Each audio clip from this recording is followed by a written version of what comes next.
Hier's ek weer.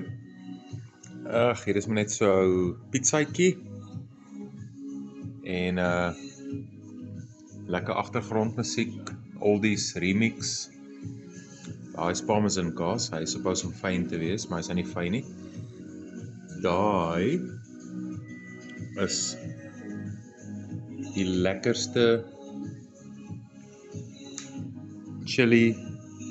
Dis amper klaar, so lekker is dit. En dankie aan Angie's G-Spot, De Vlugt.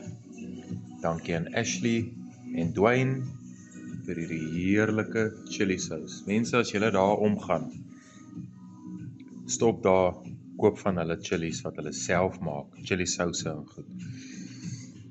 Nou hierdie is ook hulle jalapenos in olyfolie in 'n Ponto of Ponchos glasie.